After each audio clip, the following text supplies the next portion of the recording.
तो देखो कोई भी वाक्य में दो एलिमेंट का होना जरूरी है। सबसे पहले एक सब्जेक्ट और एक प्रेडिकेट। अभी इतने दिनों से जो हम लोग पढ़ रहे थे वो सब्जेक्ट को पढ़ रहे थे, है ना। Subject can be noun and pronoun, ये पढ़े थे हम लोग। तो ये नाउन है, सब्जेक्ट है। सब्जेक्ट किसको बोलते हैं? व्हाट कैन बी सब्जेक्ट, तो subject can be noun and pronoun, ठीक है। एंड व्हाट इज सब्जेक्ट, तो what is talked about is called subject. जिसके बारे में चर्चा हो उसे सब्जेक्ट बोलते हैं। अंग्रेजी के बारे में चर्चा हो रही, ये सब्जेक्ट है। मेरे बारे में चर्चा हो रही, ये सब्जेक्ट है। उसके बाद होता है प्रेडिकेट, है ना। तो व्हाट इज प्रेडिकेट, अगर ऐसा एक प्रश्न मान लो आएगा तो बता रहा हूं मैं, है ना, कि व्हाट इज प्रेडिकेट, तो what is told about subject, जो सब्जेक्ट के बारे में बताए कि सब्जेक्ट क्या करता है या फिर सब्जेक्ट पे क्या घटित होता है, उसे ही क्या बोलते हैं हम लोग? प्रेडिकेट बोलते हैं।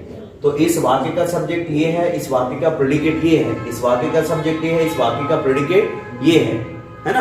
What can be predicate, a predicate can be main verb और a main verb with helping verb. तो प्रेडिकेट या तो कोई मेन वर्ब होगा या फिर मेन वर्ब होगा किसके साथ? हेल्पिंग वर्ब के साथ। समझ आ गया? ठीक है। तो ये आपका सब्जेक्ट है, ये आपका प्रेडिकेट हो गया। उसके बाद कुछ मात्रा लग गया तो वाक्य क्या बनते हैं हम लोग जान गए, ठीक है। तो अभी इतने दिनों से जो हम लोग पढ़ रहे थे वो सब्जेक्ट को बस पढ़ रहे थे। नाउन प्रोनाउन पढ़े हैं अभी हम लोग, इतने दिनों से सब्जेक्ट को पढ़ रहे थे। आज अब से हम लोग पढ़ना स्टार्ट करेंगे प्रेडिकेट, और प्रेडिकेट को पढ़ेंगे तो पूरा वर्ब और टेंस वगैरह सब कुछ कंप्लीट हो जाएगा। टेंस, मॉडल, वॉइस, नरेशन सब कुछ फिनिश कर देंगे हम लोग, ठीक है। आगे बढ़े आप। तो अगर कोई आपसे पूछे कि व्हाट इज टेंस, तो टेंस क्या है बताओ आप।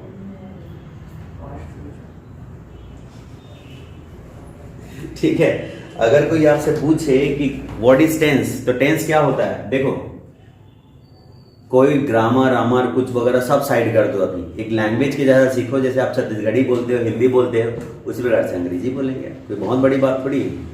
देखो ये हमारा प्लैनेट है, वो गोल घूम रहा है, अच्छा हमारा प्लैनेट क्या हो रहा है? ऐसे राउंड कर रहा है। Is it clear? ठीक, तो यहां तक है हमको। अब इसको हमने क्या किया? 3 डायमेंशन में बांटा है। ये हमारा ऐसे रोटेट हो रहा है हमारा प्लैनेट।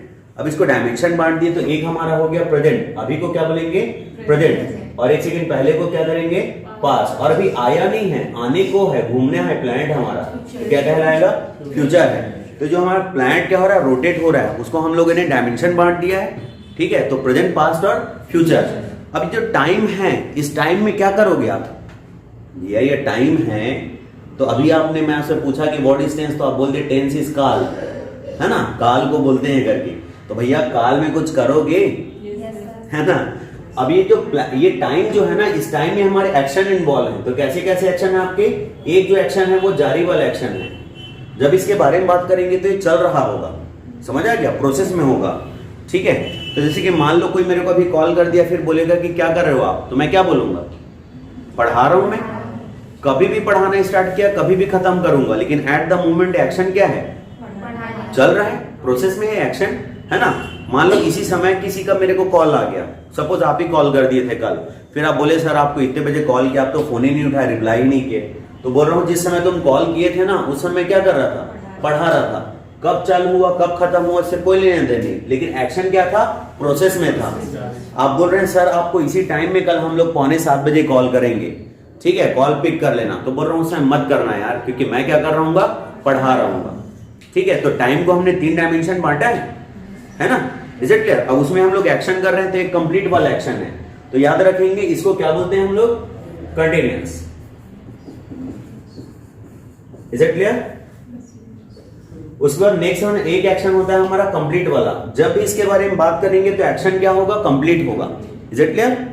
तो जब भी बात करेंगे तो एक्शन कंप्लीट होगा, और कोई भी तो उसको कंप्लीट वाले एक्शन को क्या बोलते हैं हम लोग? परफेक्ट बोलते हैं। क्या बोलते हैं इसको? परफेक्ट। कोई भी परफेक्ट होगा उसका रिलेशन होता है पास्ट से लेके अब तक। जो मैं बोल रहा हूं मेरे एक एक शब्द 1-1 करोड़ रुपए के हैं, ध्यान रखना, अच्छे समझना, आगे बहुत दिक्कत होगा काहे की जब हम लोग क्वेश्चन सॉल्व करेंगे। तो कोई भी परफेक्ट होता है उसका रिलेशन होता है past to now. Past to now मतलब मान लो मैं अभी बता रहा हूं तो इसका मतलब उसके पहले से लेके अब तक है। मान लो कल मैं इसी टाइम के बारे में बता रहा हूँ, 6:45 बजे बता रहा हूँ, तो इसका मतलब कल 6:45 से लेके उसके पहले से लेके 6:45 बजे तक होगा, है ना। और मान लो आने वाला जो कल है, टुमारो वाला हमारा 6:45 की बात कर रहे हैं, तो उसका मतलब ये है कि वो उसके 6:45 बजे के पहले से लेके 6:45 बजे तक होगा उसका रिलेशन। Is it clear?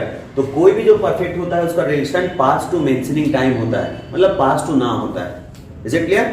ठीक, तो जब भी इसके बारे में बात करेंगे तो कंप्लीशन को दर्शाता है। किसको दर्शाता है? कंप्लीशन। अब मान लो जैसे कि सपोज आप मुझे कॉपी दिए थे लिखने के लिए, अब बोल रहे हो कि मुझे ले जाना है करके, तो बोल रहा हूँ ठीक है ले जाओ तुम।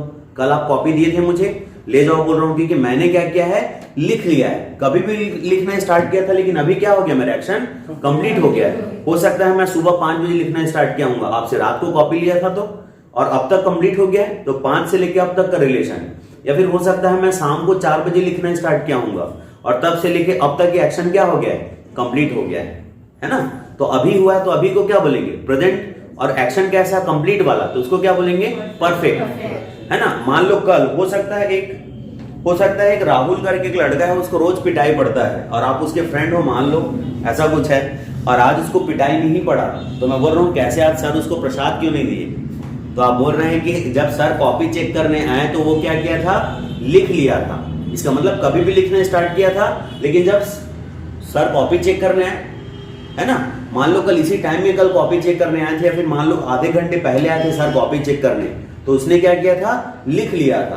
तो मान लो आधे घंटे या फिर 1 घंटे पौने घंटे पहले हम लोग लेते हैं, मान लो 6 बजे की बात करते हैं। इसका मतलब क्या था, कोई हो सकता है वो 4 बजे लिखना स्टार्ट किया होगा होमवर्क करना, और 6 बजे तक उसका होमवर्क कंप्लीट हो गया था। Is it clear? तो क्या हो जाएगा, पास्ट परफेक्ट कहलाएगा। आने वाले टाइम में बोल रहे हो, सपोज आप अपने कॉपी को मांगने आ गए, तो बोल रहा हूँ यार पहले बताना था तेरे को कि तू अभी ले जाना चाहता है कॉपी को, है ना। अगर तुम पहले बता दिए होते तो अभी तक मैं लिख लिया होता, है ना। लेकिन मैं बोल रहा हूँ ऐसा करो कि तुम कल आ जाना, कल इसी टाइम में आ जाना, या फिर ऐसा करो तुम 9 बजे मेरे को कॉपी लेने आ जाना, तब तक मैं क्या हूँगा, लिख चुका हूँगा, तो फ्यूचर में कंप्लीट हो गया होगा। Is it clear? एक ऐसा एक्शन होता है जब इसके बारे में बात करते हैं तब तक ये कंप्लीट रहता है, लेकिन फिर भी एक्शन क्या होता है, जारी होता है। जब भी इसके बारे में बात करेंगे तब तक कंप्लीट होगा। पार्शियल कंप्लीशन को बताएगा। पार्शियल मतलब पूर्ण नहीं है, अधूरा है, ठीक है। इसमें दोनों के एट्रीब्यूट्स हैं, किसके, एक तो कंप्लीशन, तो यहां पास क्या हो जाएगा, परफेक्ट। क्या होगा ये, परफेक्ट। और उसके बाद फिर इसमें जारी वाला भी एक्शन है, तो उसको क्या बोलेंगे हम लोग, कंटिन्यूअस।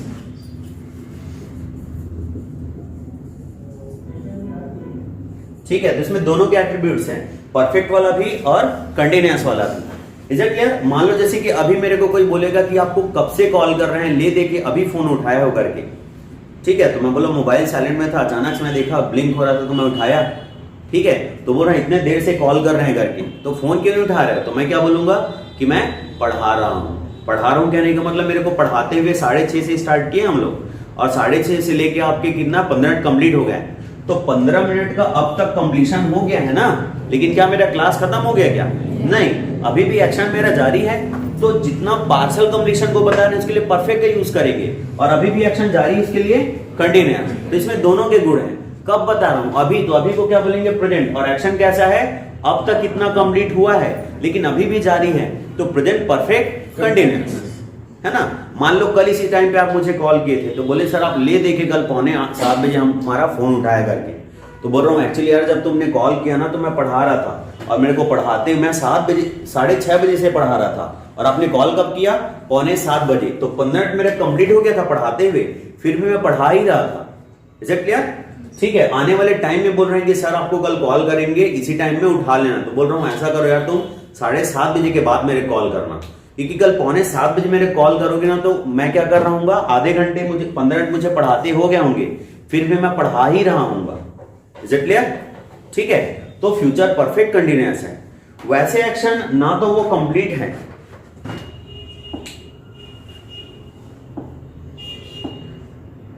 ठीक है, वैसे एक्शन ना तो वो जारी है, वैसे एक्शन ना तो कंप्लीट है, वैसे एक्शन ना तो कंप्लीट और जारी है। जब वो तीनों नहीं होता तो इनडेफिनिट होता है। क्या होता है ये? इनडेफिनिट। Is it clear?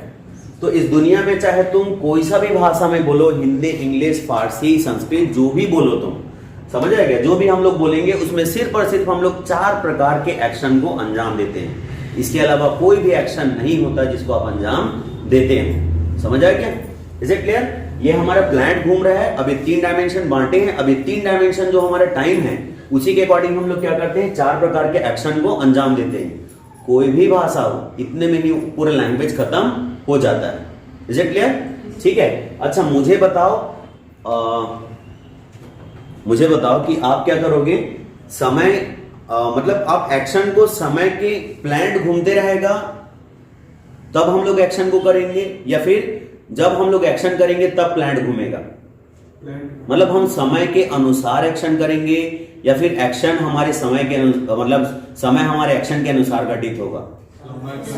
हम समय के अनुसार एक्शन करेंगे। इसका मतलब क्या समझ रहे हो आप जो मैं बोल रहा हूं? मैं इससे क्या समझे आप कि इससे हम लोग ये समझे हम लोग कि हमको किस चीज को बदलना पड़ेगा? समय के अनुसार हमको एक्शन में परिवर्तन लाना पड़ेगा।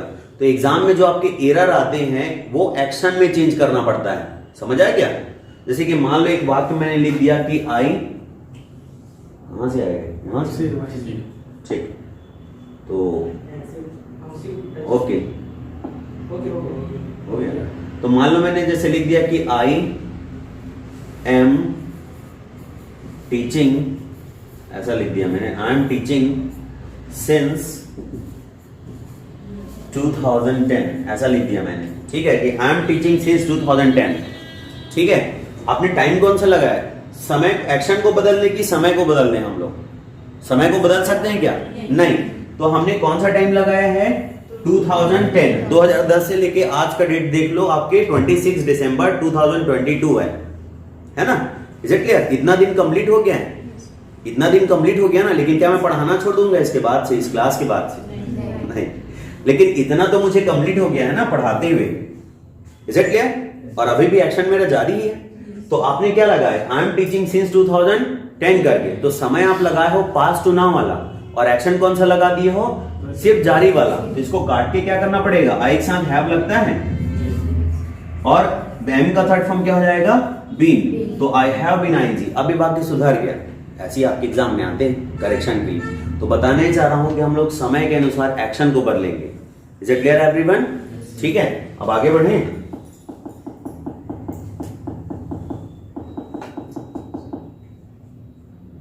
हो गया, इतना ही मिटेगा। Okay okay. अच्छा, तो अब मुझे बताओ व्हाट इज टेंस? अभी भी पूछ रहा हूं मैं आपसे कि what is tense? Tense is a verb form. समझ आया क्या? टेंस भैया, आप काल है ना, कालों के काल महाकाल। महाकाल आप जानते हैं ना, जो हर एक प्लान, हर एक आपके टाइम कॉन्सेप्ट है वो रुद्र बोलते हैं। अभी तक साइंटिस्ट लोग भी मानते हैं कि there are more than 3 to 4 times that Rudra has happened. मतलब बिग बैंग, बिग बैंग को ही रुद्र बोलते हैं, धमाका। और उनका नाम है, शंकर भगवान का नाम है रुद्र, है ना? और वहां उज्जैन जाएंगे तो काल, महाकाल है, काल के देवता, टाइम कॉन्सेप्ट के, जो टाइम कॉन्सेप्ट को पूरे प्लैनेट को ध्वस्त कर देते हैं फिर जनरेट करते हैं, है ना? हिंदुओं को नहीं समझते ना, इसी कारण लोग है ना? ठीक से समझोगे सब समझ आएगा। हिंदुओं भी आ रहे हैं, आगे ध्यान देते हैं हम लोग। Is it clear? तो बताना ही चाह रहा हूं, ये हमारे 3 टाइम है। तो आप जो आपने काल बोला ना, तो आपने तो इसी को बस बताया, लेकिन उसके साथ एक्शन इन्वॉल्व नहीं हुआ। Is it clear? ठीक है, तो टाइम के साथ जब एक्शन इन्वॉल्व होता है तो उसको टेंस बोलते हैं। Is it clear? और tense is a verb form. Tense क्या है? तो वर्ब के फॉर्म को ही बोलते हैं, क्योंकि इनको बनाने के लिए आपको जरूरत पड़ेगा वर्ब। समझ आ रहा है? इन सभी को बनाने, 4 प्रकार के एक्शन को बनाने के लिए हमको किसकी जरूरत पड़ेगा? वर्ब का। तो अगर कोई पूछे कि व्हाट इज टेंस, तो हिंदी ट्रांसलेशन काल नहीं बोल देंगे। Tense is a verb form. ये तो हमारा प्लैनेट घूम रहा है ना, तो डायमेंशन है हमारा 3, लेकिन इसमें जब एक्शन इन्वॉल्व करेंगे तब जाके वो क्या कहलाएगा? वो आप जो भी बुक वगैरह रखे होंगे इसमें टाइम एंड टेंस दिया है, आप सिर्फ उसको पढ़े हो टाइम एंड टेंस करके, लेकिन उसके भाव को नहीं समझ पाए हो। जो भी किताब रखे होंगे आप, टाइम एंड टेंस है उसमें। अब आगे बढ़े भाई, आगे बढ़े।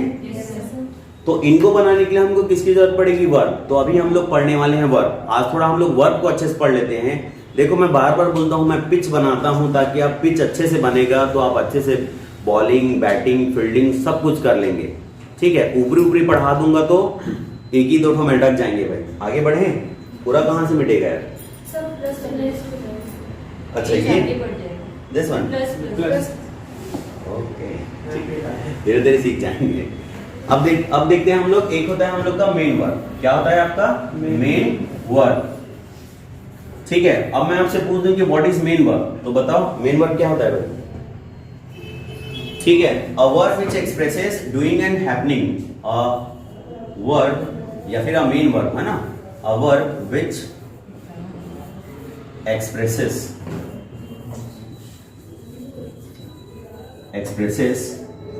doing, happening and state, ठीक है। तो कोई वर्ब जो क्या करे, आपके किसी कार्य के करने को, होने को या फिर उसकी स्थिति को बताए, उसे ही क्या बोलते हैं हम लोग, मेन वर्ब बोलते हैं। ठीक है, जैसे कि हमने बोला ईट करके, अब ईट कौन सा वर्ब है, कुछ काम को कर रहे हो कि नहीं आप, है ना, ईट कुछ काम को करना होता है। स्टडी देख लिया हम लोग, स्टडी पढ़ना होता है। Is it clear everyone?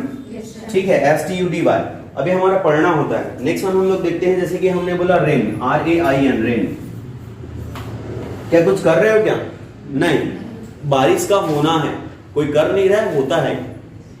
Is it clear? ये कुछ काम को कर रहे हैं हम लोग, ये क्या हो रहा है, कुछ काम हो रहा है। जैसे आप, और हम लोग देख सकते हैं, जैसे कि हमने क्या लिख दिया हम लोग, ब्लो लिख दिए। ब्लो, ब्लो मतलब है बहना, या फिर ब्लो मतलब फूंक देना होता है। ब्लो आउट मतलब फूंक कर बुझा देना होता है, ठीक है। और ब्लो अप मतलब होता है किसी को घूसा मार देना, पंच मार देना, या फिर अचानक से गुस्सा हो जाना, ठीक है, इतना ज्यादा गुस्सा हो जाना, लाल पीला होने के जैसा, ठीक, तो ब्लो हो जाएंगे, ब्लो अप हो जाएंगे वो। और ब्लो मतलब बहना होता है, इट इज ब्लोइंग, हवा चल रहा है, ऐसा बोलते हैं, ठीक। तो ये आपके कौन से वर्ब है, हैपनिंग की डूइंग। देखो अभी हम लोग, अगर मान लो हम लोग अंग्रेजों को माने तो अभी तक इसमें नहीं पहुंचे हम लोग उस स्टेट में कि रेन मतलब इंद्रदेव बारिश कराएंगे और हवा चलाएंगे पवन देव, ऐसे करके अभी उस कॉन्सेप्ट नहीं पहुंचे। धीरे से पूरे हिंदुइज्म का लोहा मान लेगा पूरी दुनिया, फिर इसको डूइंग वर्ब में लगाएंगे, ना कि हैपनिंग में अभी। लेकिन हैपनिंग में काउंट करेंगे इसको, घटित हो रहा है, कोई कर नहीं रहा है। उसके बाद जैसे कि मैंने बोल दिया हैव करके, मैंने बोल दिया बी करके, है ना। तो ये कौन सा वर्ब है, जैसे कि मान लो मैंने एक वाक्य लिखा कि I have a car, I have a car, ऐसा मैंने लिखा, तो क्या मैं कुछ कर रहा हूं, क्या कुछ हो रहा है, नहीं, ये मेरी स्थिति को बता रहा है कि मेरा स्टेट कैसा है, तो कार रखा हुआ है ना। उसके बाद जैसे कि मैंने बोला कि मान लो भाई, मैं बोला कि I am a teacher, I am a teacher, तो इस वाक्य को मैंने बोला तो क्या इस वाक्य में कुछ कर रहा हूं मैं, नहीं, क्या कुछ हो रहा है क्या, नहीं, तो मेरी स्टेट को बता रहा है। बी का फॉर्म आपका एम होता है, is am are, was were, है ना, बीन बाकी कुछ होता है, पढ़ेंगे अभी फॉर्म उसका। तो यहाँ पर जो एम है किसको बता रहा है, मेरी स्टेट को बता रहा है। मेरी स्टेट कैसा है, टीचर वाला। दिस रूम इज कोल्ड, तो इस रूम का स्टेट कैसा है, तो ठंडा वाला। Is it clear? ठीक है, तो ये सभी क्या बता रहे हैं आपके, कोई भी जो वर्ब होता है वो किसी काम के करने को, होने को, या फिर उसकी स्थिति को बताए। पिक्चर क्लियर है? कुछ वर्ब जो होते हैं जो आपके डूइंग भी हो सकते हैं और हैपनिंग भी हो सकते हैं। कुछ वर्ब है जो स्टेट भी हो सकते हैं और आपके हैपनिंग भी हो सकते हैं, या फिर डूइंग भी हो सकते हैं। जैसे हमने एक वर्ब लिखा ब्रेक करके, BREAK, ब्रेक करके। अब ब्रेक जो वर्ब लिखा है, इसका टूटना भी, जब इसका अर्थ तोड़ना होता है, जैसे he breaks the chair, he breaks everything, मैं बोल रहा हूं उसको गोद में उठा लो, क्योंकि क्या करता है, सब चीज को तोड़ देता है। मान लो एक छोटा सा बच्चा है, तो बोल रहा हूं कि पुट हिम ऑन योर लेप, गोद में रखो भैया उसको, आतंकवादी है वो। छोटे बच्चे रहते हैं सामाजिक तत्व, मतलब तोड़ ताड़ देते हैं, है ना, कुछ भी चीज को देखेंगे तो उस कंडीशन में क्या कर रहा है, डूइंग वर्ब है ना। ही ब्रेक्स एवरीथिंग, वो सब चीज को तोड़ देता है, तो डूइंग वर्ब है। लेकिन आप चेयर को क्या किए हो, लंबे समय से धूप में रखे हुए हो, तो चेयर तोड़ेगा कि टूट जाएगा, तो ये हैपनिंग वर्ब है। समझ आया क्या?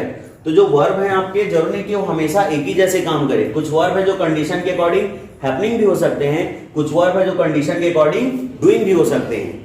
ठीक है, इतने बारीकी से पढ़ा रहा हूं क्योंकि आगे चल के आपको कोई संदेह नहीं चाहते हो, इसको अच्छे समझना जरूरी है भाई ना। अगर मैं यहाँ पास हैव अ कार करके लिख दूंगा ना, have a car, have money, have time, ऐसा करके लिख दूंगा, तब ये कौन सा वर्ब है, स्टेट वर्ब है। लेकिन अगर हैव के बाद अगर मैं लंच लगा दूंगा, तो इसका अर्थ क्या हो जाएगा, ईट लंच। या फिर हैव के बाद अगर मैं पार्टी लगा दूंगा, इसका अर्थ क्या हो जाएगा, सेलिब्रेट। ईट मतलब कुछ काम को कर रहे हो ना, तो हैव लंच के बदले में आप ईट लंच के बदले में हैव लंच लिख सकते हो कि नहीं, है ना। अभी कौन सा वर्ब हो गया, डूइंग वर्ब हो गया। लेकिन जब हैव अ कार बोले, हैव मनी बोले, तो कौन सा वर्ब हो गया है, स्टेट वर्ब हो गया। तो कंडीशन के अकॉर्डिंग कोई भी वर्ब रहता है वो कभी स्टेट भी हो सकता है, मतलब स्टेट भी हो सकता है, हैपनिंग भी हो सकता है, डूइंग भी हो सकता है। कोई एक ही जैसा काम करे या फिर कोई अलग अलग फंक्शन के जैसा काम करे, तो ध्यान रखेंगे। Is it clear everyone? अब आगे बढ़े हम लोग। तो मेन वर्ब का हम लोग को समझ आ गया कि अ main verb which expresses doing, happening और स्टेट। तो कोई भी मेन वर्ब होगा या तो डूइंग को, हैपनिंग को या फिर स्टेट को बताएगा, चाहे वो फिनाइट हो चाहे नॉन फिनाइट हो। हर एक वर्ब में इनमें से कोई ना कोई गुण होगा अगर वो मेन वर्ब है तो, ठीक है, चाहे वो फिनाइट हो चाहे नॉन फिनाइट। आगे बढ़े आप, चलो अब ये समझ आ गया हमको। तो फिर नेक्स्ट वन हम लोग देख लेते हैं। मेन वर्ब में ही एक होता है ट्रांजिटिव वर्ब। क्या बोलते हैं इसको? ट्रांजिटिव। ये आपके ना 2017 में मेरे ख्याल से कंप्यूटर ऑपरेटर का एक प्रश्न हुआ, एग्जाम हुआ था, या फिर पटवारी या फिर कंप्यूटर ऑपरेटर, उसमें पूछा था इससे रिलेटेड एक प्रश्न, ठीक है। और एक हमारा हो ट्रांजिटिव वर्ब किसको बोलते हैं? अ main verb, a main verb which is reply of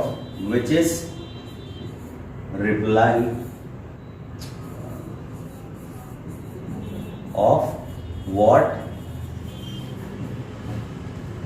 and whom, है ना। तो कोई मेन वर्ब होगा जो कि क्या होगा, व्हाट और whom का रिप्लाई होगा, ठीक है, उसे ही क्या बोलते हैं हम लोग? ट्रांजिटिव वर्ब बोलते हैं। हिंदी में क्या बोलते हैं? सकर्मक, अकर्मक, सकर्मक ऐसा बोलते हैं। इंग्लिश में ट्रांजिटिव बोलेंगे, इतना समझ लीजिए, जो व्हाट और whom का रिप्लाई हो। हमने यहाँ पास एक लिखा जैसे कि आई टीच इंग्लिश करके मैंने लिख दिया, आई टीच इंग्लिश, मान लो ऐसा हमने लिखा कि आई टीच इंग्लिश करके, ये थोड़ा दूर में लिख दिया है यार इसको, चलो इसको यहाँ मान लेते हैं, इसको हम इंग्लिश कर देते हैं, ठीक है। तो आई टीच इंग्लिश करके हमने लिखा, ठीक। अब एक हमने लिखा कि आई टीच हिम करके, आई टीच हिम करके मैंने लिख दिया, ठीक। तो किस चीज से प्रश्न करोगे कि रिप्लाई इंग्लिश आएगा? तो आप प्रश्न करोगे व्हाट से, कि भाई व्हाट डू यू टीच, तुम क्या पढ़ाते हो, व्हाट डू यू टीच करके पूछोगे ना, समझ आया क्या? तो व्हाट क्या होता है? प्रोनाउन होता है किसी नाउन को जानने के लिए। अब अगर ये अब टीच को पूछे कि टीच कौन सा वर्ब है करके, तो ये ट्रांजिटिव वर्ब है। कौन सा वर्ब है? Transitive verb. व्हाट का रिप्लाई है। फिर एक हमने पूछा कि आई टीच हिम करके, तो किससे प्रश्न करोगे कि रिप्लाई हिम आएगा? हुम से। तो हुम से हम लोग प्रश्न करेंगे कि भाई तुम हुम डू यू टीच, पढ़ाने वाले तो तुम हो, लेकिन वह व्यक्ति कौन है जिसके ऊपर तुम एक्शन को अंजाम देते हो? तो क्या होगा? हुम do you teach. Is it clear? तो हुम क्या होता है? वर्ब के बाद जो व्यक्ति रहता है उसको जानने के लिए हम लोग पूछते हैं ना हुम से। तो हुम डू यू टीच, तो आई टीच हिम, मैं उसे पढ़ाता हूं। आप किसको किसको पढ़ाते हो? आई टीच राहुल इन तत्परा। आप किसको पढ़ाते हो? I teach Rahul. समझ आया क्या? तो वर्ब के बाद जो व्यक्ति रहता है उसको जानने के लिए हुम से प्रश्न करते हैं। वर्ब के बाद जो नाउन रहता है उसको जानने के लिए, नाउन खासकर कोई थिंग वगैरह, उसको जानने के लिए हम लोग किससे प्रश्न करते हैं? व्हाट से, ठीक है। तो a verb which is reply off what and हुम इज कॉल्ड ट्रांजिटिव वर्ब। तो वैसा वर्ब जो व्हाट और हुम का रिप्लाई, उसे ही क्या बोलेंगे?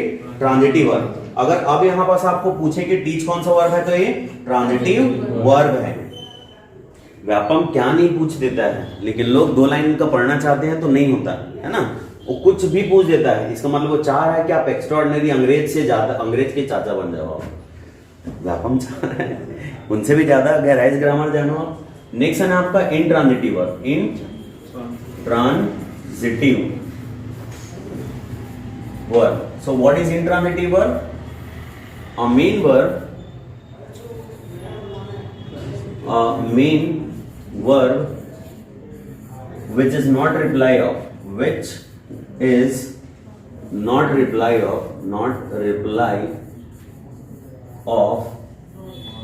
what and whom। जो what और whom का क्या हो? रिप्लाई ना हो, उसे ही क्या बोलते हैं हम लोग? Intransitive verb. अब जैसे मैंने बोल दिया कि आई टीच केयरफुली, बार बार इसी कारण बोलता हूं कि प्रीवियस को सॉल्व करो, ऐसा कुछ।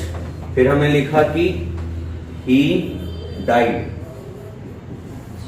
ऐसा हमने बोल दिया। फिर मैंने लिख दिया कि आई गो टू रायपुर, ऐसा करके मान लो मैंने लिख दिया आई गो टू रायपुर। अब मुझे बताओ यहां पास कौन सा वर्ब है, मतलब ये जो टीच है, डाई है, गो है, इनमें से कौन से ट्रांजिटिव कौन से इंट्रांजिटिव है? अच्छा टीच ट्रांजिटिव है। और देखो अब थोड़ा समझ लेंगे, जो भी आपके ट्रांजिटिव वर्ब रहते हैं वो कंडीशन, कोई भी जो वर्ब है कंडीशन के अकॉर्डिंग ट्रांजिटिव भी हो सकता है, इनट्रांजिटिव भी, है ना। किसी से प्रश्न पूछोगे कि रिप्लाई केयरफुली आएगा। क्या वर्ड से प्रश्न पूछ सकते हो आप?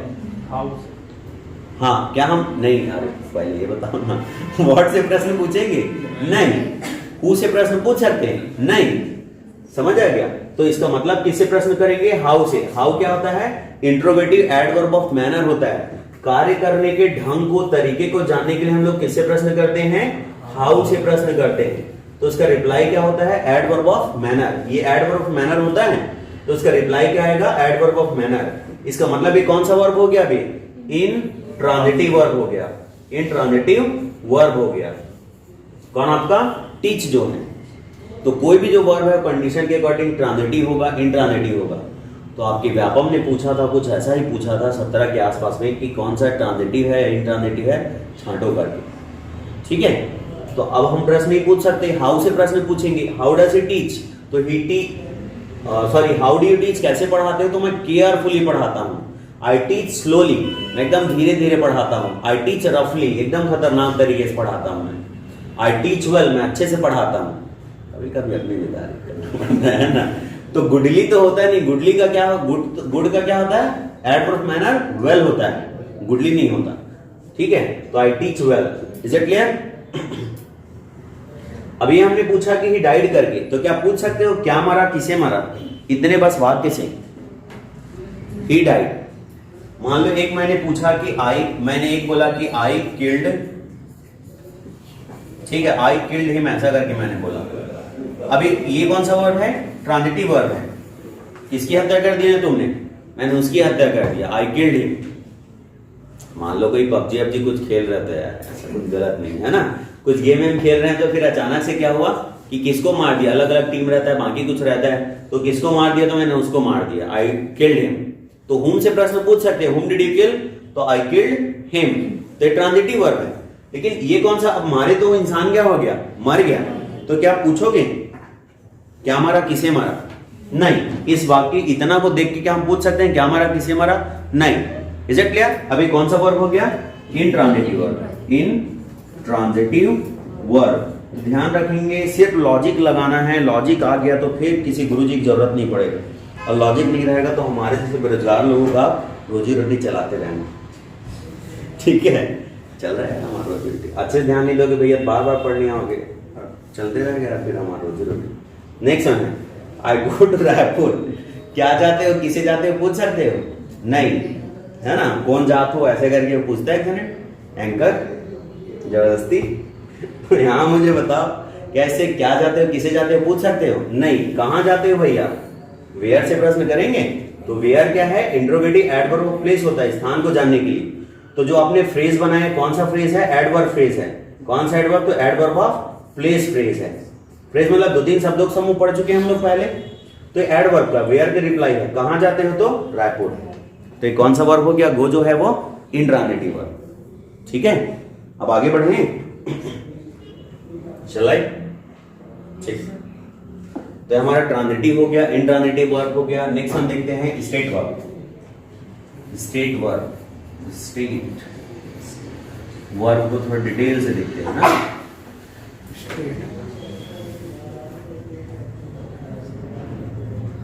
जैसे कि मैंने लिखा स्टेट वर्ब, ठीक।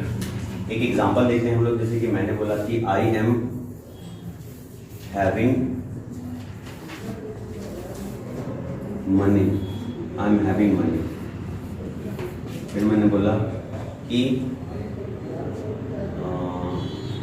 She is owning a bungalow.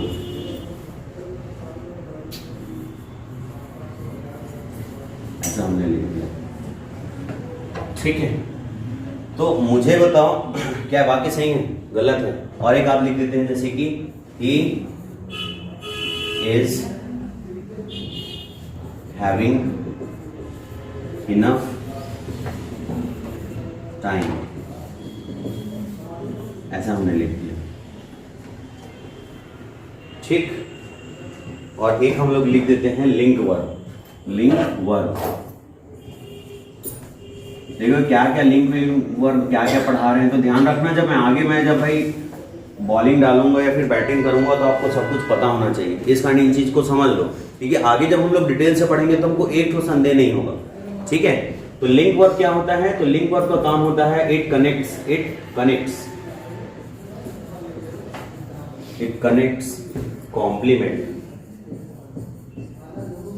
Complement to subject, ठीक है। ये क्या करता है? ठीक है, ये कॉम्प्लीमेंट का संबंध सब्जेक्ट से बताता है। Is it clear? पहले इसको बताए वाक्य सही की गलत, फिर आगे देखेंगे अपन लोग। हाँ बोलो।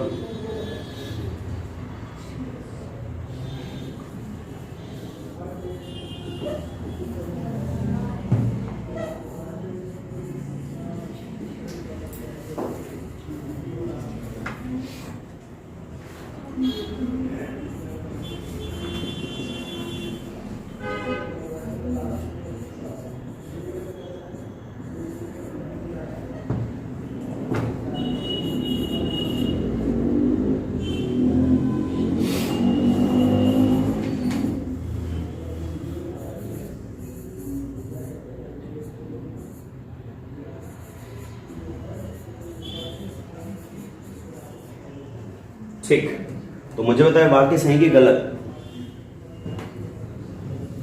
तो पहले तो आपको मैं बता देता हूँ। बी मतलब होता है एग्जिस्ट करना, EXIST, एग्जिस्ट मतलब होता है अस्तित्व में होना। अब बी के form is am are was were होता है, जैसे बी मैरिड, तो मतलब विवाहित होना, एग्जिस्टेंस को बता रहा है।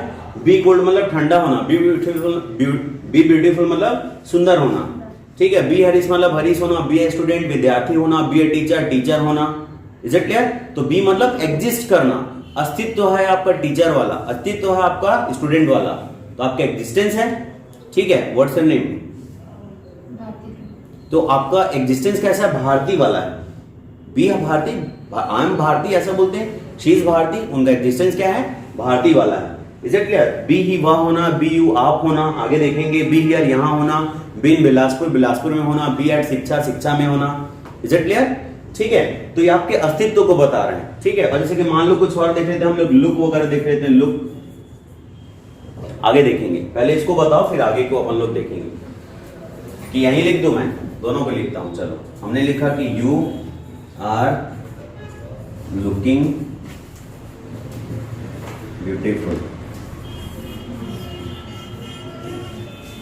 कमेंट मारते हैं हम लोग, nice pic dear, you are looking beautiful, ऐसा करके, ठीक है।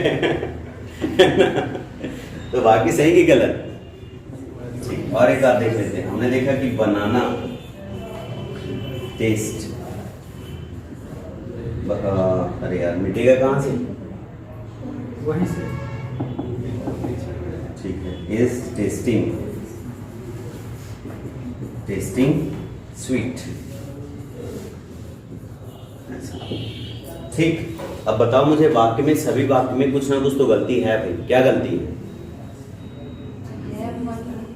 देखो फिर से एक बार देखते हैं। जब आप बोलते हो ना कि आई ईट समोसा, ऐसे करके बोलते हो, समोसा फिर से ले लेते हैं हम लोग। तो जब आप आई ईट समोसा बोलते हो तो सब्जेक्ट इन्वॉल्व रहता है, सब्जेक्ट कुछ ना कुछ करता है, समझा क्या? तो इसको एक्शन वर्ब बोलते हैं। एक्शन वर्ब उसको बोलते हैं जिसमें सब्जेक्ट की भागीदारी रहता है, कोई ना कोई प्रतिक्रिया करता है, समझा क्या? हम लोग मेन वर्ब पढ़े उसमें डूइंग, हैपनिंग और स्टेट को बताएगा। Is it clear? जो भी मेन वर्ब पढ़े उसमें डूइंग, हैपनिंग और स्टेट को बताता है। अब उसमें भी कुछ कैटेगरी हैं, जिनमें से एक एक्शन वर्ब होता है और एक आपका स्टेट वर्ब, लिंक वर्ब होता है। तो एक्शन वर्ब वे वर्ब होते हैं जिसमें सब्जेक्ट कुछ ना कुछ करता है। जब मैं यहाँ पर समोसा को खाऊंगा तो मैं कुछ ना कुछ एक्टिविटी को परफॉर्म कर रहा हूँ। जब मैं इंग्लिश को पढ़ाऊंगा तो मैं कुछ ना कुछ एक्टिविटी को परफॉर्म कर रहा हूँ। जब आप सीखेंगे तो कोई ना कोई एक्टिविटी को परफॉर्म कर रहे हैं। Is it clear?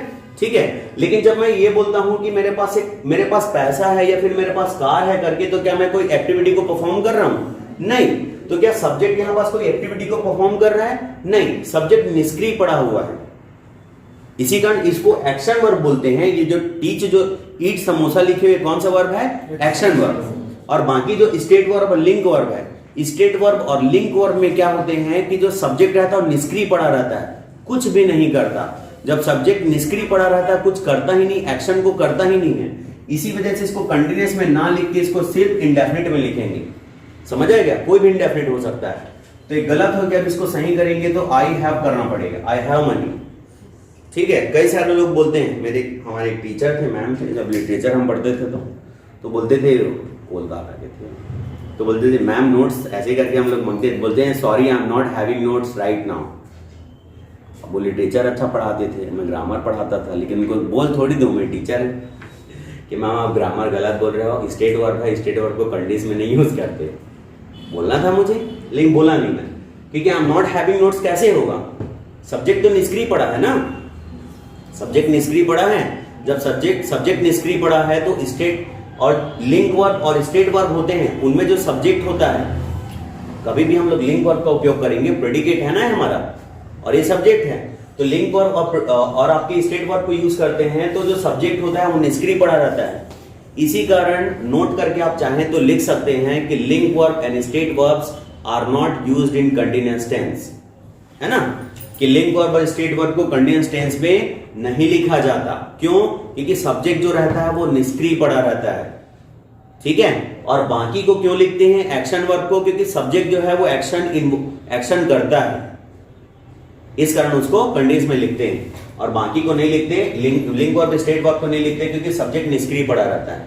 ठीक है, इस कारण जब आपने हम हैविंग मनी बोला तो गलत हो गया।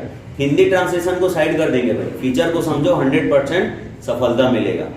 और हो सकेगा तो पीडीएफ भिजवाएंगे अभी आपको, एक बुक का पीडीएफ भिजवाएंगे, थोड़ा प्रैक्टिस करते रहना। तो आई एम हैविंग मनी गलत है, क्या होगा? I have money. तो आपके व्यापक वाले कुछ ऐसे 4-5 गलत सेंटेंस देकर बोलता है कौन सा सही है, फिर इनमें से कौन सा गलत है, ऐसे भी कभी कभी पूछ देता है व्यापक वाला, तो ध्यान रखेंगे। फिर हम लिखा she is owning a bungalow. देखो हैव मतलब पजेस करना है ना, पास में कोई चीज होना, ओन मतलब भी पास में कोई चीज होना, पजेस करना है, स्टेट वर्ब है, हमारी स्थिति को बता रहा है। क्या कुछ कर रही है? क्या कुछ नहीं कर रही, इसको काट के क्या करना पड़ेगा? Owns, OWNS। याद रखेंगे जो ओन करके शब्द होता है ना, वो डिटरमिनर भी होता है। जब डिटरमिनर होगा तो उसके बाद नाउन लगेगा, जैसे माइंड योर ओन बिजनेस, है ना, you are your own master, तो उनके बाद मास्टर नाउन लगा है, तब वो डिटरमिनर होगा। डिटरमिनर मतलब एडजेक्टिव समझ लो। वरना क्या होता है? वर्ब होता है, तो शी के साथ सिंगुलर वर्ब लगेगा, शी ओन्स अ बंगलो। देखो अभी हम लोग पढ़ना चालू नहीं किए, सिर्फ वर्ब के फीचर को बता रहा हूं मैं आपको, आगे पढ़ेंगे हम लोग डिटेल से, डोंट वरी। तो शी ओन्स अ बंगलो मतलब वो एक बंगलो की मालिक है। ठीक, नेक्स्ट हमने लिखा she is having enough time. ठीक है, he is having enough time, उसके पास पर्याप्त समय रखा हुआ है, ऐसे कुछ, तो गलत हो जाएगा। क्या होगा? She has enough time, she has enough time, उसके पास पर्याप्त वक्त है। जिसको कंडीशन में नहीं लिखेंगे, निष्क्रिय पड़ी है, सब्जेक्ट जो है पड़ा हुआ है। ठीक है, तो ये हमारा लिंक स्टेट वर्ब समझ आ गया। स्टेट वर्ब के साथ याद रखेंगे ऑब्जेक्ट लगाते हैं। जो आपने टीच के बाद इंग्लिश पढ़ा, टीच के बाद हिम पढ़ा, वो ऑब्जेक्ट था। ठीक है, लेक्चर एग्जाम में पूछा था, बताएंगे आपको। तो टीच के बाद जो आप इंग्लिश पढ़े हो और टीच के बाद हिम पढ़े हो, वो क्या था आपका? ऑब्जेक्ट। Is it clear? ठीक है, यहां पास जो आप स्टेट वर्ब के साथ जो पढ़ रहे हो, मनी करके पढ़े, आप टाइम करके पढ़े, बंगलो करके पढ़े, ये सब आपके क्या है? ऑब्जेक्ट है। ठीक है, उसके बाद देखो क्या होता है कि जो कॉम्प्लीमेंट होता है, लिंक वर्ब जो होता है ना, लिंक वर्ब का काम होता है कॉम्प्लीमेंट का संबंध सब्जेक्ट से बताना। लिंक वर्ब का काम क्या होता है? कॉम्प्लीमेंट का संबंध सब्जेक्ट से बताना, और कोई काम नहीं होता है इसका। समझ आएगा? एक वाक्य के थ्रू मैं आपको बताता हूं। जैसे कि मान लो मैंने लिखा कि आई और हरीश, ऐसा लिख दिया, आई हरीश पानीपुरी ऐसा करके मान लिख दिया। अब ये नाउन है और ये प्रोनाउन है, सब्जेक्ट है, ऐसा करके समझ रहे। अब इन दोनों को जोड़ने के लिए हम लोग किसका उपयोग करेंगे? लिंक वर्ब का। ये कौन सा वर्ब है? तो लिंक वर्ब। लिंक रोड है, लिंकिंग नहीं बोलते, लिंक होता है ना, ध्यान रखेंगे। लिंक रोड है, कनेक्ट करता है, यहां से जाएंगे तो उसको महाराणा प्रताप को। तो क्या हो जाएगा कि आई एम हरीश। अब इस कॉम्प्लीमेंट का संबंध सब्जेक्ट से बताने के लिए हमने किसका उपयोग कर दिया? लिंक वर्ब का। Is it clear? ठीक है, लेकिन क्या सब्जेक्ट कुछ कर रहा है? क्या नहीं, निष्क्रिय पड़ा हुआ है। ठीक है, पिक्चर क्लियर? तो कॉम्प्लीमेंट जो होता है वो क्या क्या हो सकता है? समझ आ गया? लिंक वर्ब का काम होता है कॉम्प्लीमेंट का संबंध किससे बताना? सब्जेक्ट से, और कोई काम नहीं है इसका, है ना? Is it clear? और और जो भी लिंक वर्ब होता है उसमें सब्जेक्ट क्या रहता है, निष्क्रिय पड़ा रहता है, इस कारण उसको कंटीन्यूअस में नहीं लिखा जाता। अब कॉम्प्लीमेंट हो क्या सकता है, तो कॉम्प्लीमेंट आपका या तो होगा तो एडजेक्टिव हो सकता है, क्या हो सकता है, कॉम्प्लीमेंट एडजेक्टिव, या फिर कोई नाउन हो सकता है, क्या होगा तो नाउन, कॉम्प्लीमेंट या तो कोई नाउन होगा या फिर कोई एडजेक्टिव होगा, या फिर कोई प्रोनाउन हो सकता है, कोई व्यक्ति हो सकता है, प्रोनाउन हो सकता है, या फिर क्या होगा एडवर्ब। अगर एडवर्ब भी होंगे तो ध्यान रखेंगे एडवर्ब ऑफ टाइम हो सकता है या फिर एडवर्ब ऑफ प्लेस होगा, और कोई एडवर्ब नहीं लग सकता है इसके साथ, ध्यान रखेंगे। आगे एग्जांपल देंगे आपको तो पता चलेगा। पिक्चर क्लियर है? तो कॉम्प्लीमेंट लिंक वर्ब के साथ कॉम्प्लीमेंट लगाते हैं। कॉम्प्लीमेंट क्या होगा तो कोई एडजेक्टिव या फिर कोई नाउन या फिर कोई प्रोनाउन या फिर कोई एडवर्ब ऑफ प्लेस या फिर एडवर्ब ऑफ टाइम या फिर adverb of adverb of time या फिर एडवर्ब ऑफ प्लेस होगा, इसके अलावा कोई एडवर्ब नहीं होगा। ठीक है, अब यहां मुझे बताओ, ये जो आप ब्यूटीफुल लगाए हो, इस पहले तो लुक का मीनिंग बता दो यार मुझे, लुक का क्या मीनिंग है यहां पास? तो आप चलो देखना करके बोल रहे हो तो इसका हिंदी में अर्थ बता दो आप मुझे। तुम सुंदर देख रहे हो ऐसा बोलो। अच्छा, वेरी गुड। तो लुक मतलब देखना भी और दिखना दोनों होता है। लुक एट मतलब देखना होता है, चल है ना, look at me, why looking at me like this. तो लुक एट मतलब देखना होता है और लुक मतलब प्रतीत होना होता है, सिम करके अर्थ होता है। तो आप क्या बोलोगे, तुम सुंदर देख रहे हो, दिख रहे हो। ठीक है, तो ये आपका क्या है, ये एडजेक्टिव है ना, इज इट क्लियर? ये एडजेक्टिव है। मान लो नॉर्मल से एक्शन वर्ब रहता तो एक ऑब्जेक्ट वगैरह कोई नाउन प्रोनाउन हो जाता।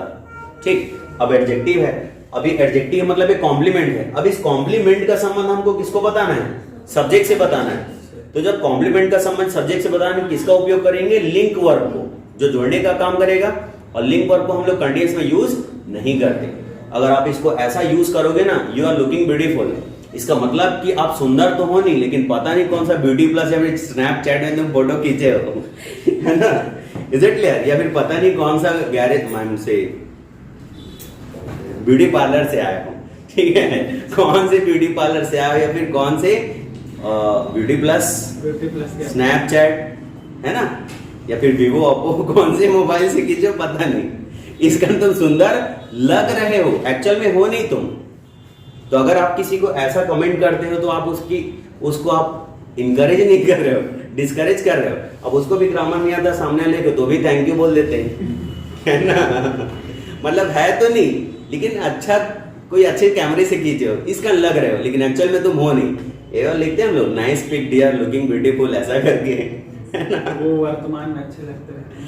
नहीं तो बेइज्जती है ना, वर्तमान में लग रहे हो तो, है ना, वर्तमान में लग रहा है तो बेइज्जती है उनका कि हो नहीं एक्चुअल में। लेकिन आज कोई स्पेशल जगह से आप जिसकी वजह से लग रहा है, ठीक है, तो गलत है भैया, इसको काट के लुक करना पड़ेगा। आप सुंदर हो भाई, उसमें क्या है, लुक ब्यूटीफुल, ठीक है। तो यार जो कमेंट मारते हैं आप सोच समझ के मारो, अगर कोई मारेगा तो इसे पूछ लेना, ठीक है। लुक ब्यूटीफुल मतलब आप सुंदर लगते हो ही आप सुंदर, उसमें क्या है, ठीक है।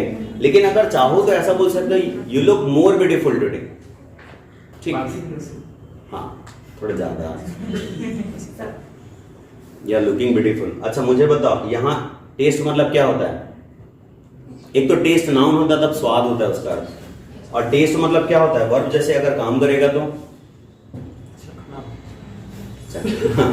उसको तो सफर बोलते हैं, चखना को नहीं सर, वो टेस्ट कर, अच्छा चख कर देखना, ऐसे बोल रहे हो आप, ऐसा बोलो,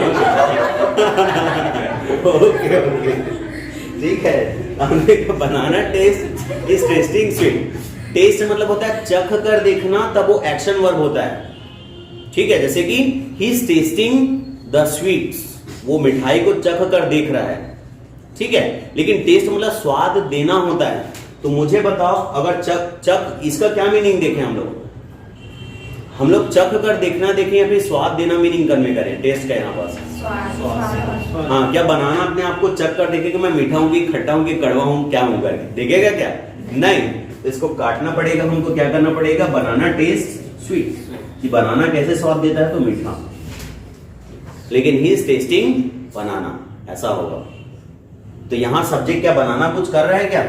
निष्क्रिय पड़ा है। तो इस कॉम्प्लीमेंट का संबंध हम लोग इससे बताने के लिए लिंक वर्ब का यूज किया। और एक ऐसा भी आएगा, बनाना टेस्ट स्वीटली, ऐसा करके भी आता है एग्जाम में, तो ध्यान रखेंगे कि गलत हो जाएगा। क्यों गलत होगा? क्योंकि लिंक वर्ब के सामने हम लोग एडवर्ब ऑफ मैनर का उपयोग नहीं करते, या तो एडवर्ब ऑफ टाइम या फिर एडवर्ब ऑफ प्लेस, इसके अलावा कुछ भी नहीं। आगे बढ़ें, जितना मैं पढ़ा रहा हूं इतने में भी काफी सारे बन जाएंगे, लेकिन आगे हम लोग डिटेल से पढ़ेंगे, इस कारण इसको जानना जरूरी है। अब आगे बढ़ें, शैल आई रेज इट? ठीक है भाई। और देख लेते हैं हम लोग, जैसे कि मैंने बोला कि आई he is in Bilaspur, is in Bilaspur करके। अब इन बिलासपुर क्या हो गया? फ्रेज बन गया। कौन सा फ्रेज है? एडवर्ब। कौन सा फ्रेज? कौन सा एडवर्ब? एडवर्ब ऑफ प्लेस, स्थान के बारे में बता रहे हैं, पढ़े अभी हम लोग। अब इस एडवर्ब का संबंध इस सब्जेक्ट से, मतलब इस कॉम्प्लीमेंट का संबंध इस सब्जेक्ट से बताने के लिए किसका उपयोग करोगे आप? Link verb. Link verb. तो लिंक वर्ब समझ आ गया? तो ही इज इन बिलासपुर। आगे बढ़े हम। तो ये हमारा कंप्लीट हो गया वर्ब। मेन वर्ब को हमने पढ़ा कि मेन वर्ब में क्या क्या पढ़ा। मेन वर्ब का काम होता है मेनली डूइंग, हैपनिंग और स्टेट को बताना, ठीक है। तो हम लोग अभी जो पढ़ रहे हैं वो प्रेडिकेट को पढ़ रहे हैं। सब्जेक्ट पढ़ चुके हैं हम लोग, प्रेडिकेट को पढ़ रहे हैं कि आई टीच इंग्लिश, तो टीच का यूज देखे हम लोग। तो अभी हम लोगों ने मेन वर्ब को, predicate can be main verb और main verb with helping verb पढ़े थे हम लोग। तो आज हम लोगों ने सिर्फ मेन वर्ब देखा है, हेल्पिंग वर्ब भी देखते हैं। टाइम है ना, 5 मिनट आगे बढ़ाएं? जी सर। 5 मिनट पढ़े ना? 10 हाँ 10 मिनट, ठीक है। तो 10 मिनट यूज कर देता हूँ। ठीक, आगे बढ़ते। तो ये हमारा कंप्लीट हो गया भाई, क्या क्या? Main verb. अब आगे देखते हैं हम लोग हेल्पिंग वर्ब। कौन सा वर्ब देखेंगे? हेल्पिंग। किसी व्यक्ति को अच्छा कब बोलेंगे आप? जब वो बढ़िया से काम करेगा। किसी व्यक्ति को बुरा कब बोलोगे? किसी व्यक्ति को समझदार कब बोलोगे? तो किसी को आप मददगार कब बोलोगे? जब वो मदद करे। हाँ, तो इतना डायलॉग इसी खंड मारा था। तो आप हेल्पिंग बोल लो मतलब मदद करने वाला, ऑक्सिलरी बोल लो उसका भी मतलब मदद करने वाला, सपोर्टिंग बोल लो उसका भी मतलब मदद करने वाला होता है। तो जो मदद करे उसको क्या बोलते हैं हम लोग? Helping verb. आप अपने शब्द में ऑक्सिलरी भी बोल सकते हैं, सपोर्टिंग भी बोल सकते हैं, हेल्पिंग भी बोल सकते हो, और 2-4 और कुछ बोलते हैं वो भी बोल सकते हो। सबका मतलब होता है मदद करने वाला। हेल्पर मतलब सहायक हो जाएगा, वो नाउन है। कैसा रूम है? तो ये स्मोकिंग रूम है। कैसा न्यूज है? तो दिल दहला देने वाला, ब्रेकिंग न्यूज। कैसा क्वेश्चन है? कंफ्यूज कर देने वाला। कैसा वर्ब है? मदद करने वाला। समझ आ गया? ठीक है। अब इसमें भी आपके होते हैं 2-3 सेक्शन, उनमें से एक होता है प्राइमरी वर्ब। क्या होता है? प्राइमरी वर्ब होता है, ठीक है। तो प्राइमरी वर्ब क्या होता है? तो ये हमारा it is used to state fact. It is used to state, state मतलब कहना होता है, फैक्ट को दर्शाने के लिए हम लोग इसका उपयोग करते हैं। कौन कौन से हो सकते हैं? तो डू हो जाएगा, और क्या होगा? डज, और क्या होगा? डिड होगा, ठीक है। उसके बाद हम लोग नेक्स्ट वन देखते हैं, जैसे कि हमने लिखा इज, नेक्स्ट वन हमने लिखा am, and next one is are, and next one is was, and next one is were, ठीक है। और उसके बाद फिर have, and next one is has, and next one is had. Is it clear everyone? ठीक है। तो याद रखेंगे कौन से वर्ब है? हेल्पिंग। इनमें से जितने भी वर्ब हैं ये हेल्पिंग के जैसा भी काम करेगा और मेन वर्ब के जैसा। कब पहचानोगे कि ये हेल्पिंग वर्ब है? अगर इनके बाद कोई मेन वर्ब लगा होगा तभी हेल्पिंग वर्ब है, वरना कौन से वर्ब हैं आपके? खुद मेन वर्ब हो जाएंगे, है ना। Is it clear? डू मतलब जैसे करना होता है, जैसे डू होमवर्क हो गया, तब वो मेन वर्ब है, ठीक है। लेकिन डू के बाद अगर आप कोई ना कोई वर्ब लगा दो, मेन वर्ब लगाओ, नाउन नहीं लगाएंगे, क्या लगाएंगे? Main verb. तब ये कौन सा वर्ब कहलाएगा? Helping verb. अब याद रखेंगे डू डज डिड के बाद जब भी वर्ब लगेगा कौन सा फॉर्म लगेगा? Base form. किसका? तो of the main verb, of the main verb. Main verb का बेस फॉर्म लगेगा, ध्यान रखेंगे। इनके बाद जब भी अगर वर्ब लगाओगे तो मेन वर्ब का बेस फॉर्म लगता है। अब बेस फॉर्म बोलते किसके होते? जैसे हमने ईट लिखा और एक हमने लिखा ईट्स करके। Is it clear everyone? ठीक है। और ईट का सेकेंड फॉर्म क्या हो जाएगा, ईट, और थर्ड फॉर्म क्या होगा, ईटन, और ईट में अगर आईएनजी लगा देंगे तो ईटिंग हो जाएगा। समझ आया क्या? अब ये जो आपका बी जो है, ये जो आपका है ना, ये बेस फॉर्म भी है। बेस फॉर्म मतलब आधारभूत, जिसे सभी डिराइव हुए हैं। ईट से ही ईट बना है, ईट से ईटन बना है, तो ईट क्या कहलाएगा, बेस फॉर्म कहलाएगा। Is it clear?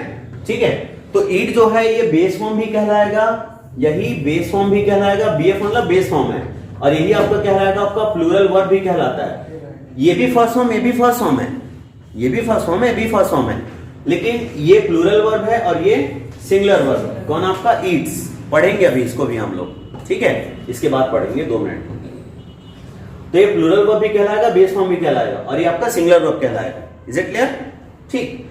तो इसके बाद हम लोग जब भी वर्ब का यूज करते हैं, डू डज डिड के बाद कौन सा form, base form of the main verb. हमेशा ध्यान रखेंगे ताकि आगे आपको दिक्कत ना हो, अगर आप चाहते हैं तो। इसके बाद जब भी अगर वो कोई वर्ब लगता है तो वर्ब का आईएनजी फॉर्म लगाते हैं, या फिर कौन सा फॉर्म लगाएंगे, वर्ब का थर्ड फॉर्म लगाते हैं, या फिर जब भी आपके किसके जैसा काम करता है, मॉडल फ्रेज के जैसा काम करता है, तब उस कंडीशन में हम लोग इंफिनिटिव विद टू लगाते हैं, इसके साथ, टू के साथ फर्स्ट फॉर्म। जब भी इज, एम, आर, वॉज, वर, मतलब बी का जो फॉर्म है, इसके बाद अगर वर्ब लगाओगे तो या तो आईएनजी लगेगा, इसके बाद हमेशा बेस फॉर्म लगेगा, डू डज डिड के बाद अगर मेन वर्ब लगाएंगे तो, और इज, एम, आर, वॉज, वर के बाद जब भी लगाएंगे तो या तो आईएनजी फॉर्म ही लगेगा, जैसे ही इज स्मोकिंग, ठीक है, या फिर he is calling, I am calling, मैं कॉल कर रहा हूं, तो एम के बाद कॉलिंग लगाए हम लोग, तो आई एम कॉलिंग मतलब मैं कॉल कर रहा हूं, लेकिन इसके बाद थर्ड फॉर्म लगाएंगे तो I am called, my parents are very nice to me, I am called every night, है ना, कि मेरे माता पिता क्या है, बहुत अच्छे हैं, हर रात मुझे फोन किया जाता है, तो आई एम कॉल्ड मेरे ऊपर एक्शन होता है। पढ़ेंगे पेसिव, आपको बताएंगे पेसिव में। तो एम के बाद थर्ड फॉर्म कॉल्ड लगा हुआ है ना, आई एम स्कॉल्डेड, मेरे को डांट पड़ता है, आई एम गिवन रिस्पॉन्सिबिलिटी, मुझे जिम्मेदारी दिया जाता है, I am selected for decision making, मुझे निर्णय निर्धारण के लिए चुना जाता है। ठीक है, इज इट क्लियर? तो Lord Ganesh is worshipped at first, सबसे पहले गणेश भगवान की पूजा की जाती है। तो इसके बाद वर्शिप्ड लगा है थर्ड फॉर्म, ठीक। उसके बाद आई एम टू गो, मुझे जाना है, the president is to address tomorrow, प्रधानमंत्री जी को कल संबोधित करना है या फिर करने वाले हैं, तो इसके बाद टू लगा हुआ है, ठीक है। The exam is to be on Monday, Monday को एग्जाम होना है या फिर होने वाला है, ठीक। तो टू बी का फॉर्म लगाएंगे। इसके बाद जब भी वर्ब लगता है तो मेन वर्ब का थर्ड फॉर्म, एक बेस फॉर्म भी लगता है, उसको बाद में देखेंगे, पॉजिटिव पढ़ेंगे तो। इसके बाद हमेशा थर्ड फॉर्म लगेगा, ठीक है। Have eaten, had eaten, has eaten, ऐसा कुछ पढ़े होंगे आप, हैव रिटन वगैरह, ठीक। तो ये प्राइमरी वर्ब है जो आपके फैक्ट को बताने के लिए इसका उपयोग करते हैं, किसका, डू डज डिड का। Picture clear? तो बेस फॉर्म का ये आपका हेल्पिंग वर्ब में आपके 2-3 कैटेगरी होते हैं, उनमें से एक प्राइमरी वर्ब होता है जो कि आपके फैक्ट को बताने के लिए हम लोग इसका उपयोग करते हैं, ठीक। और कौन कौन सा होगा इसका, डू डज डिड और इज, एम, आर, वॉज, वर, और आपके हैव, हैज, हैड होगा। इनके साथ कौन से वर्ब लगता है पता चल गया हमको, आगे बढ़ते हैं। Next one is called modal verb, ठीक है। मॉडल वर्ब्स, मॉडल, मोडाल, जो भी बोलते हैं भाई, प्रोनाउंसिएशन पूछेगा नहीं आपको अंग्रेजी में, एग्जाम में बोल के दिखाओ ऐसा करके, ओरल टेस्ट नहीं होगा, स्कूल में काम आएगा, है ना। ओरल टेस्ट 25 नंबर 15 नंबर का जो हम लोग देते हैं, हम लोग को प्रोजेक्ट वर्क, उसमें 4-5 नंबर का ओरल टेस्ट होता है, उसमें प्रोनाउंसिएशन पूछ सकते हो इंग्लिश में, वहां तो एग्जाम में पूछेगा नहीं। मॉडल वर्ब क्या होता है, तो it expresses intention of the speaker, intention of the speaker. ये स्पीकर मतलब जो प्रवक्ता है, जो भी बोलता है ना, उसके इरादे को बताता है कि किस इरादे से बोल रहा है, सलाह देना चाह रहा है, ऑर्डर देना चाह रहा है, ठीक है, या फिर अनुरोध कर रहा है, या फिर प्रस्ताव रख रहा है, क्या है, कैसा है ना, पॉसिबिलिटी को दर्शा रहा है, प्रोबेबिलिटी को दर्शा रहा है, रिमोट पॉसिबिलिटी को दर्शा रहा है, तो इस सबको स्पीकर के इंटेंशन का पता चलेगा, ठीक है। तो वैसे शब्द जिससे क्या हो, स्पीकर के इंटेंशन का पता चले, उसको किसमें रखते हैं, तो मॉडल वर्ब। हेल्पिंग वर्ब में भी कैटेगरी, उनमें से एक प्राइमरी वर्ब है, मॉडल वर्ब, एक आपका मार्जिनल वर्ब भी होते हैं, लेकिन दोनों को मिक्स करके हम लोग चलेंगे। जैसे कि हमने लगाया विल, हमने लगाया shall, and next one is can, and next one is could, and next should, next is would, and next is may, might, and ought to,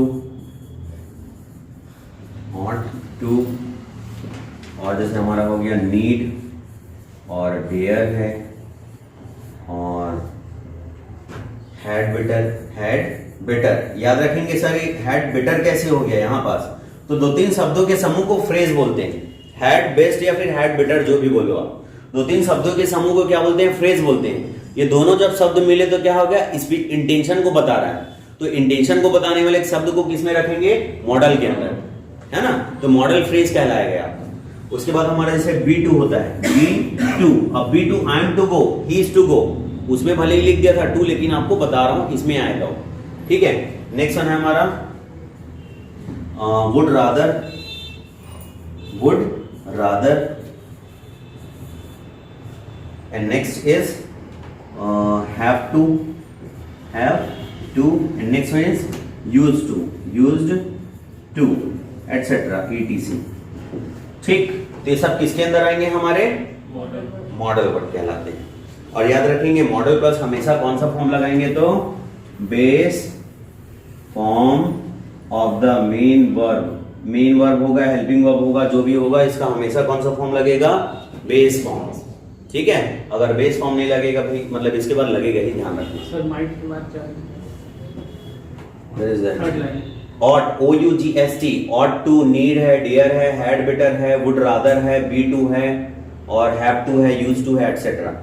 ठीक है, ये सब क्या कहलाएंगे आपके मॉडल वर्ब। और मॉडल प्लस हमेशा बेस फॉर्म का यूज करते हैं, base form of the main verb, या फिर हेल्पिंग वर्ब का भी हो सकता है, आगे पढ़ेंगे हम लोग को पता चल जाएगा, ठीक। और अब हम आपको जो PDF भेजे हैं उसको एक रीडिंग जरूर कल करके आना भाई, क्या एक बार आप रीडिंग कर लेंगे ना, जो पढ़ाएंगे वो समझ आएगा अच्छे से, पूरा क्रिस्टल क्लियर चाहते हैं तो एक बार रीडिंग करना जरूरी है। Let's see you tomorrow everyone, bye bye and जय हिंद।